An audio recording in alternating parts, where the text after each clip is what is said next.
e me pôs nos lábios um novo cântico, um hino de louvor ao nosso Deus.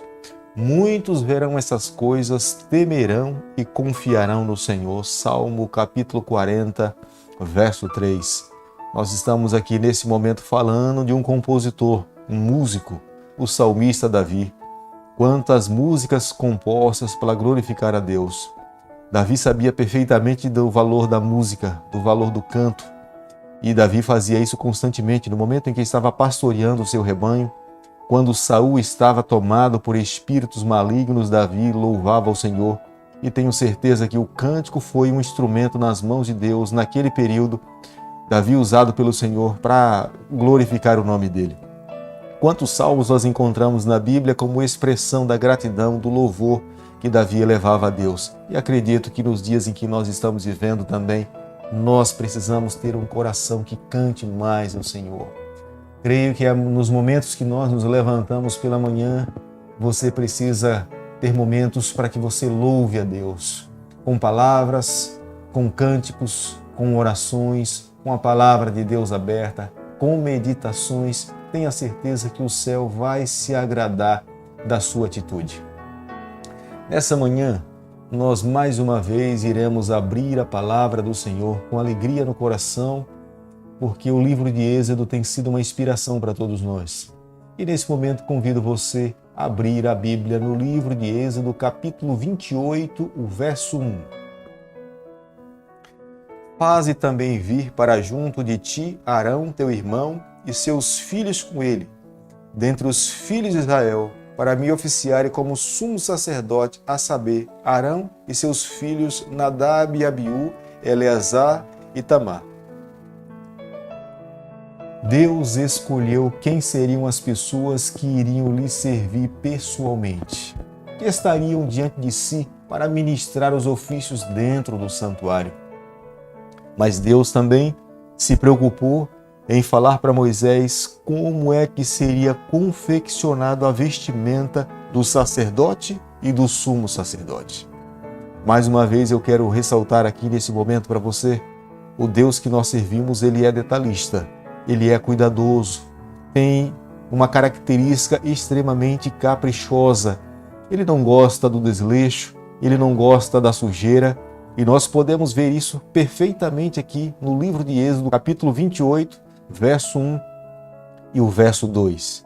No verso 3, nós vemos que as pessoas que deveriam construir essa vestimenta para os sacerdotes e o sumo sacerdote eram pessoas que ele mesmo, o Espírito Santo, capacitaria para que pudessem fazer essa obra.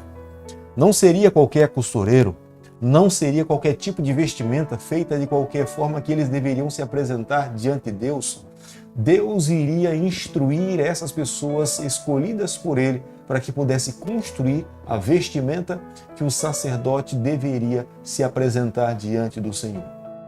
O capítulo 28, o verso 6 ao verso 14, a Bíblia faz menção aqui a alguns utensílios que o sumo sacerdote usaria. Um deles é o éfode. Seria uma vestimenta colocada por cima da vestimenta do sacerdote. Só que o éfode, ele não tinha ombreiras, ele não tinha mangas. Ele cobria o peito e cobria a parte de trás do sacerdote. Sobre o éfode estava ali algumas pedras, 12 pedras, onde cada pedra levava o nome das 12 tribos de Israel. Cada vez que o sumo sacerdote se apresentava diante de Deus, o sumo sacerdote ele estava ali levando os nomes das 12 tribos de Israel. Embora ele estivesse intercedendo de uma forma genérica por todos, de uma forma coletiva, o sacerdote também de uma forma individual, por cada tribo, ele colocava e apresentava, era um intercessor diante de Deus. Nós sabemos que o sumo sacerdote ele tinha uma função específica, e ele sim o que o nosso Salvador Jesus Cristo faz por cada um de nós hoje no santuário celestial. Ele intercede por cada um de nós. Os nomes que estão no livro da vida, ele apresenta a Deus constantemente. E como ele na cruz do Calvário alcançou a vitória, venceu o pecado, ele também advoga nome por nome, pessoa por pessoa diante de Deus. E com o seu sangue, ele nos comprou na cruz do Calvário e nós carecemos da salvação, da sua salvação que ele conquistou na cruz do Calvário. por isso que a cada momento que nós estudamos o livro de Êxodo, que nós estudamos a temática do santuário, nós precisamos crer, reforçar o nosso pensamento que tudo aquilo que nós alcançamos na vida é resultado da obra salvífica da pessoa do nosso Salvador Jesus. O capítulo 28, do verso 15 ao verso 29, em cima do éfode, no peitoral do sacerdote, estavam ali 12 pedras. O sumo sacerdote levava no seu peito o nome das 12 tribos de Israel. Era uma prova clara que o sacerdote, para onde ia, ele tinha no coração aqueles pelo qual ele intercedia. Nós também, nessa manhã, precisamos nos lembrar de uma coisa. O nosso Deus leva o nosso nome no seu coração. Era uma prova clara que a ação do amor de Deus era os seus filhos. Por isso que ele assumiu uma aliança com um povo, não porque o povo era forte, não porque o povo era numeroso, ou porque o povo tinha algo em especial, mas Deus amou a despeito das qualidades que o povo pudesse ter, a nação de Israel. Deus escolheu para si e ele queria defender esse povo. Ele queria colocar nos melhores terrenos dessa terra o que aquele povo precisava fazer, que é a nação de Israel, que hoje somos nós, é confiarmos nos méritos e no poder desse Deus. Se nós entregarmos a nossa vida, se nós confiarmos no Senhor, tenha certeza que cada um de nós alcançaremos os patamares do sonho de Deus para a nossa vida. No capítulo 28, o verso 30, a palavra de Deus nos diz que o sumo sacerdote ele levava no peito 2 pedras chamadas Urim e Turim. Eram pedras onde Deus revelava a sua vontade para o seu povo.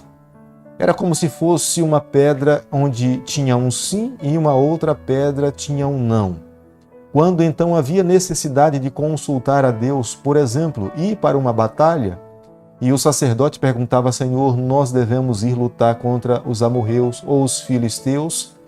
A pedra iluminava, dizendo sim ou não. E o sacerdote voltava com a resposta e comunicava ao rei, à nação de Israel, falando: olha, o Senhor falou que nós não podemos ir, ou o Senhor nos falou que nós devemos ir, que nós alcançaremos a vitória. Eram 2 pedras que estavam no peito do sumo sacerdote, e Deus se comunicava com o seu povo, respondendo para aqueles que de fato estavam diante dele, com um sim ou com um não. O capítulo 28, verso 31 a 35, nos fala que por baixo do éfode havia um manto azul. Algumas interpretações a respeito do significado desse manto azul que estava por baixo desse éfode. Uma delas é que é da origem celeste de Cristo. Cristo, nós não podemos nos esquecer que a sua origem não é terrena, ela é celestial. Por isso que por baixo do éfode havia um manto azul. Em um outro momento, nós podemos crer que esse manto azul também era uma lembrança para a nação de Israel em viver uma vida de obediência a Deus. Da mesma forma como Jesus Cristo veio a essa terra viver uma vida de obediência a Deus, os israelitas, através desse manto azul, era lembrado que eles precisavam obedecer ao Senhor. Eles não poderiam fazer o que bem quisessem com as suas vidas. Eles foram comprados por preço. Eles deveriam reconhecer que a aliança assumida com Abraão, eles tinham o compromisso de viver uma vida de fidelidade para Deus, como Deus também estava vivendo uma vida de fidelidade para com o seu povo. Capítulo 28, verso 36 ao verso 38, na cabeça do sumo sacerdote estava uma mitra. Essa mitra é como se fosse um turbante, e na frente, na testa, estava uma marca de ouro, santidade ao Senhor.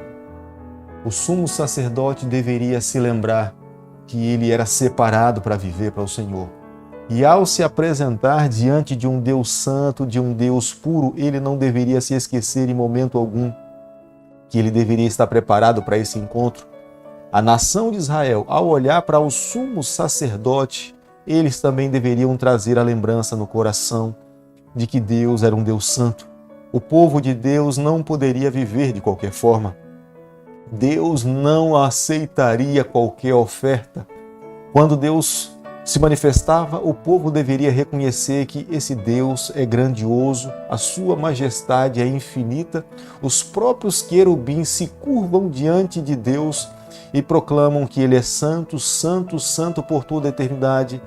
A nação de Israel não poderia entender de forma diferente.